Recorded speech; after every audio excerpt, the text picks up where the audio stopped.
नमस्कार दोस्तों, साहित्य ज्ञान चैनल पर हार्दिक स्वागत है आपका। आज के सत्र में हम अध्ययन कर रहे हैं यूजीसी नेट में प्रस्तावित कहानी चंद्रदेव से मेरी बातें, जिसकी लेखिका हैं बंग महिला राजेंद्र बाला घोष, जिनका नाम है।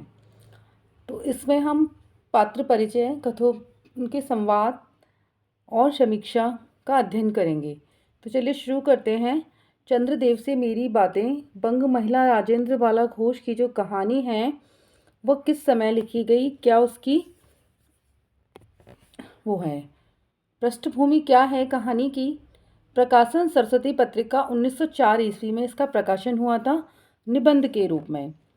पत्रात्मक शैली में लिखी गई कहानी है ये। भवदेव पांडे इसे हिंदी की पहली राजनीतिक कहानी मानते हैं। कहानी के अंदर आए विषय हैं वो कौन कौन से हैं। कहानी के अंदर जो विषय आए हैं वो हैं पक्षपात,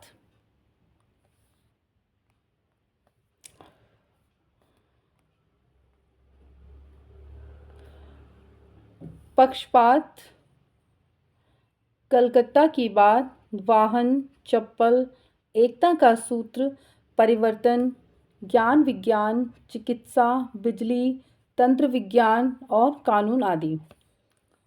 जो इसमें विषय हैं वो इस प्रकार दिए गए हैं। थोड़ा सा इसका प्रतिपाद्य देखेंगे कि कहानी में किस प्रकार की बात की गई है, क्या है कहानी में। जो राजनीतिक कहानी क्यों कहा जाता है इसे, इसके बारे में हम संक्षिप्त में अध्ययन करते हैं। उपनिवेशवाद के शिकार भारत में तत्कालीन आर्थिक, राजनीतिक, सामाजिक समस्याओं का वर्णन करते हुए वायसराय लॉर्ड कर्जन और उनकी व्यवस्था पर करारा व्यंग किया गया है इस कहानी के माध्यम से। किस पर? लॉर्ड कर्जन पर।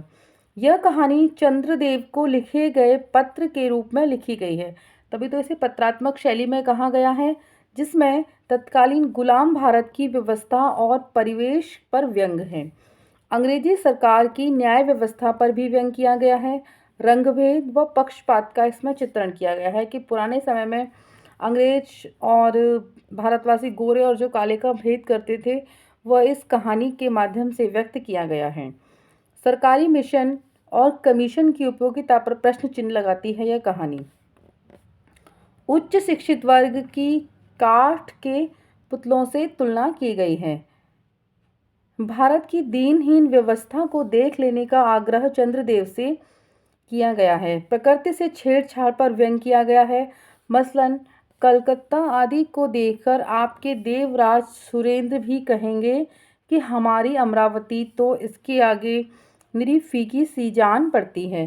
कलकत्ता विश्वविद्यालय के विद्वानों पर भी व्यंग किया गया है कहानी में। कहानी के प्रमुख उद्धरण हैं। पात्र इसमें दो ही हैं, लेखिका है एक और चंद्रदेव।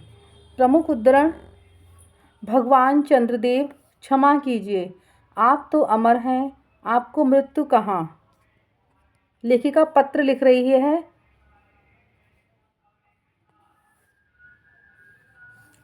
तब परलोक बनाना कैसा। ओहो, देवता भी अपनी जाति से कैसे पक्षपाती होते हैं। देखो ना चंद्रदेव,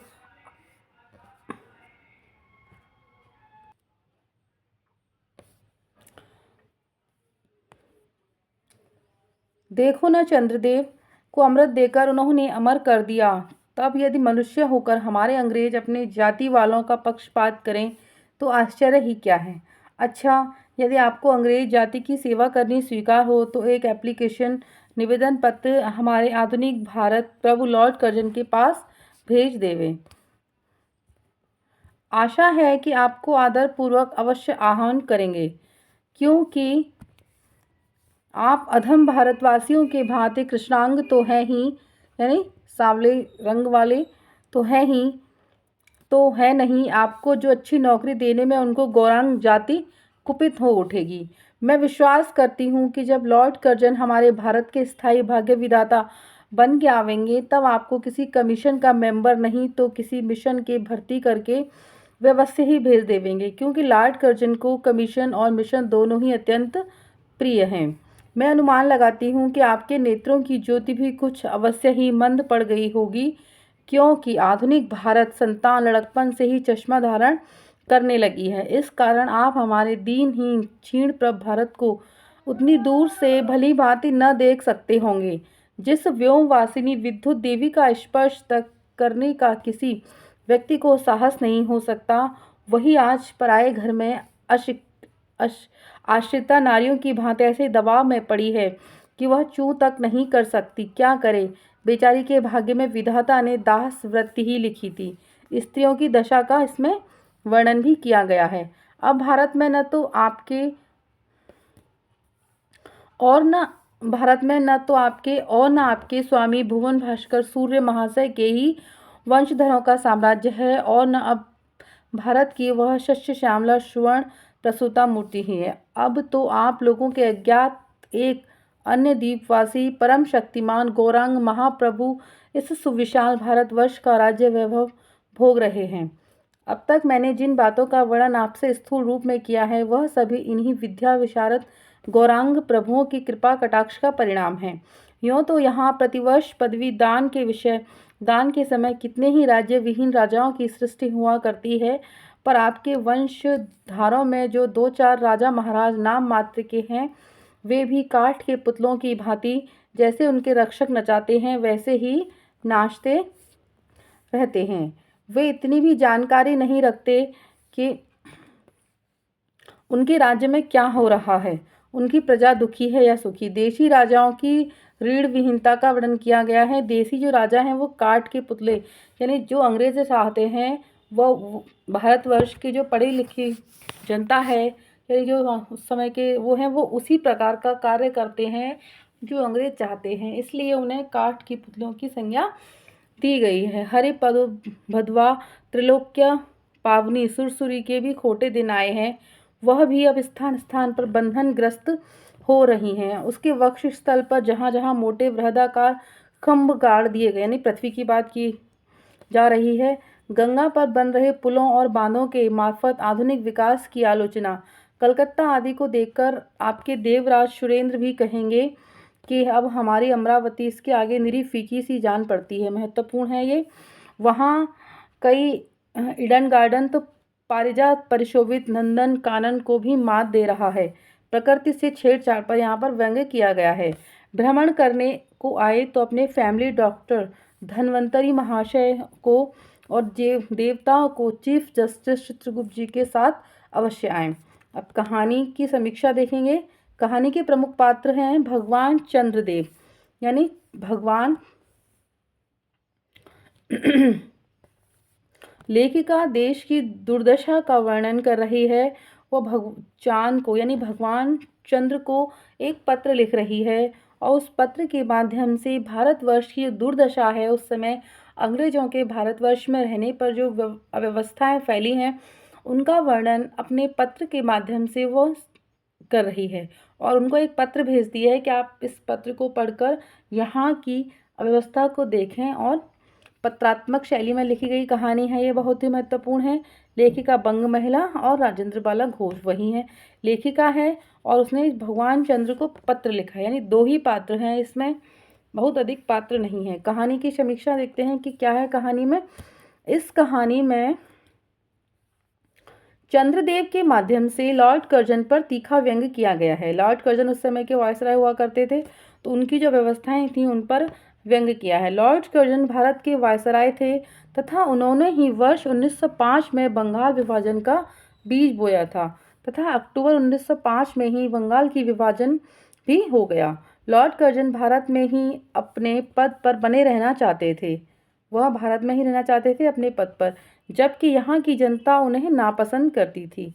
इसी बात को लेखिका चंद्रदेव से इस प्रकार कहती है कि आप इतने समय से अपने एक ही पद पर बने हुए हैं, क्या आपके डिपार्टमेंट में ट्रांसफ़र नहीं होते? यानी चंद्रदेव अपने स्थान पर हैं और वह इस कहानी के माध्यम से उन पर व्यंग्य कर रहे हैं। इस कहानी का केंद्रीय विषय नीति व अर्थनीति व राजनीति है। इसमें देश की बदहाल आर्थिक दशा व देश में फैली बेरोजगारी का चित्रण है, तथा नारी की दीनहीन दशा व उसके साथ दासत्व के व्यवहार को प्रदर्शित किया गया है। इस कहानी में वृद्धजनों के अनावश्यक हस्तक्षेप की ओर भी संकेत किया गया है। शिक्षा व्यवस्था की दुर्दशा तथा सुविधाओं के असमान वितरण पर भी व्यंग किया गया है, यानी गोरे और काले लोगों पे सुविधाएं असमान थीं। इस कहानी में सर्विस में प्रमोशन के लिए घूसखोरी व चापलूसी को आवश्यक बताया गया है। उच्च शिक्षा प्राप्त लोगों को अच्छे पद प्राप्त नहीं होते, जबकि चापलूसी करने वाले जल्दी जल्दी प्रमोशन पाकर उच्च पद पर पहुंच जाते हैं। लेखिका ने कहानी में बिजली के माध्यम से नारी की अवस्था का चित्रण किया है कि वह बिजली अर्थात विद्युत जो इतनी तेजोमयी व शक्तिशाली है कि उसको छूने तक की हिम्मत किसी में नहीं है। वही आज पराए घर में दासी की भांति जीवन व्यतीत कर रही है। मानव विधाता ने उसके भाग्य में यही सब लिख दिया है। लेखिका द्वारा इस कहानी के माध्यम से सत्ता को भी चुनौती दी गई है। इसमें कहा गया है कि भूमंडल की छाया के कारण ही चंद्रमा व सूर्य पर ग्रहण लगता है, अर्थात यदि जनता खुश नहीं रहती है तो सत्ता पर संकट आ सकता है। इसमें जन चेतना की ओर भी संकेत किया गया है कि देश की जनता में जागृति आ चुकी है और अब अंग्रेजों की सत्ता अधिक समय तक टिक नहीं सकती। वह वायसराय को पसंद नहीं करते थे, इसलिए उसे हटाना चाहती थी और वहीं उस जगह वह फिर नहीं जाना चाहता। तो विभिन्न माध्यम से उसे समझाया बताया जा रहा है कि इस प्रकार आप यहाँ पर नहीं कर सकते। लेखिका हिंदी साहित्य में नारी आधुनिकता का शंखनाद करने वाली पहली महिला थी, यानी बंग महिला राजेंद्र बाला घोष को पहली महिला भी माना जाता है। तो आज के सत्र में इतना ही। क्लास अच्छी लगी तो लाइक कीजिए, चैनल को सब्सक्राइब कीजिए और शेयर कीजिए, कमेंट्स कीजिए। आगे जुड़े रहिए। धन्यवाद।